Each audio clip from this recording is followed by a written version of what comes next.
So here's a true story. I received an email that was thought provoking and very in depth. And it caused me to do something that my kids always say I do. They always say, "Daddy, why are you talking to yourself?" And so I'm not going to answer that question, but I'm gonna answer a question or give you something that happened to me that the question brought back and invoked a feeling. So we're going to take this question and my talking points, we're going to put them aside. I've been called before Uncle Tom sellout because I did my job, because I expected excellence from people around me, because I expected them to do their job. But there was one moment that sticks out to me. Some friends of mine, we were talking on the phone, and what happened was I shared a story with them, and I'm going to share it with you guys. My children, my boys, I've coached them in football, baseball, basketball. In football and baseball, they used to say the national anthem. They used to sing the national anthem before the games. I used to make sure that all the kids lined up, took whatever hat or covers they had off, put their hands on their heart, and was still. They didn't have to sing it, but they had to be still and show some kind of respect. I did that because the teachings I learned in the Marine Corps. Now, while this is going on, these little kids who are in the third, second grade, they're being a little silly, you tell them to cut it out. I'm noticing off to the side, their parents are talking about golf. Their parents are talking about the wife or dinner, poker, whatever. It doesn't bother me. I could care less. They're doing this. Now we fast forward to many years later. My boys now are in high school. They participate in raising the flag in the morning. They participate in saying the Pledge of Allegiance over the PA speaker. This is something they like doing, and this is something they're known for. Colin Kaepernick starts his protest, which is not about the flag, but about police brutality. And some of these same fathers who I saw when the national anthem and the flag was waving were talking about golf, weren't standing at attention, didn't have a hand over their heart.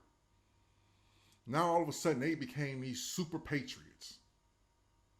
And they were like, that's wrong, it's about the troops, which it wasn't. So now I got a predicament on my hand I have to kind of work with. So I'm sharing this with my friends. I have one son who's in the band, high school band. I have another son who plays high school football. So on Fridays, my son would play the national anthem, and my other son would stand for it and stand by facing the flag. Now me, I used to always stand for the flag, but America made me make a choice. Either you're going to stand for the flag or you're going to stand against police brutality. What are you with? The fathers now, and some of their wives are waiting for me when I would be at the games. What's he going to do? What's he going to do? I could care less about them coming to me because I thought none of them were going to step to me. But with my boys in the position they were in, I had to make a choice. So what I used to do was I would go to the bathroom. When my son would line up on band, ready to play the national anthem, and my other son would stand up with his football team, I would just go to the bathroom. I would go to the bathroom and wait in there till the national anthem was over with. I shared this story with my friends. Some of them understood. Some of them got mad. Why didn't you make a stand? You sold out. You did an Uncle Tom move. Why didn't you let them know where you stood? And I explained to them as best as I could and letting them understand what I was doing was because I wanted to do it.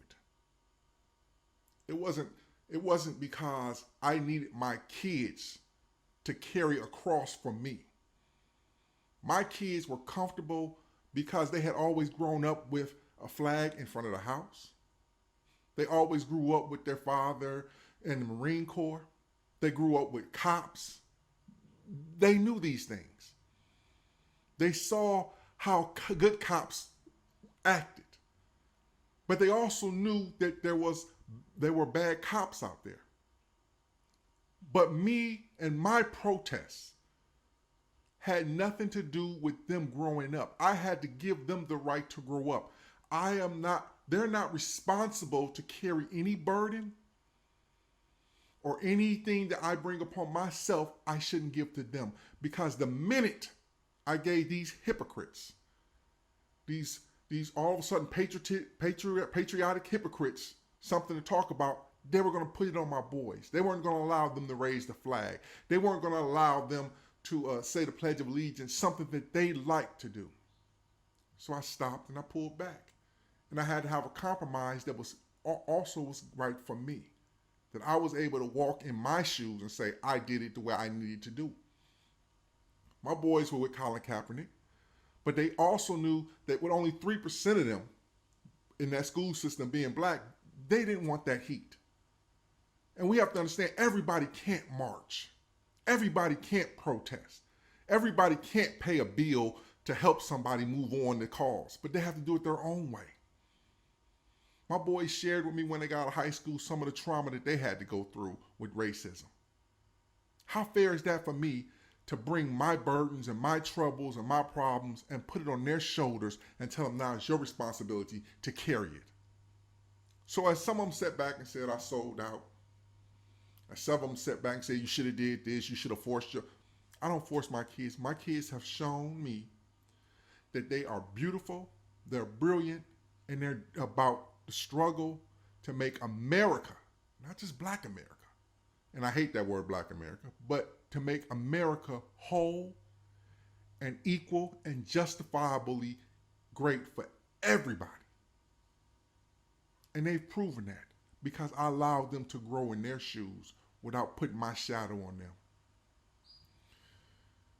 If you don't believe me, there's an episode where you get to sit at the kitchen table virtually with my boys and see how they think.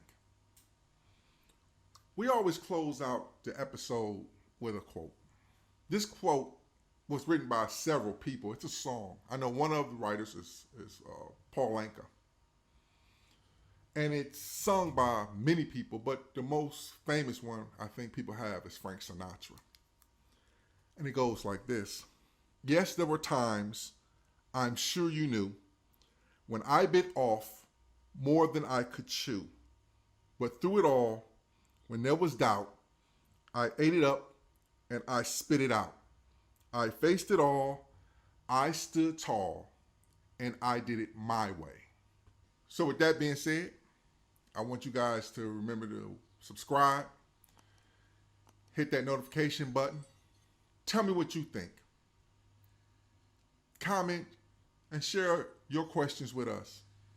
And until I see you in 2 weeks, remember, I love you.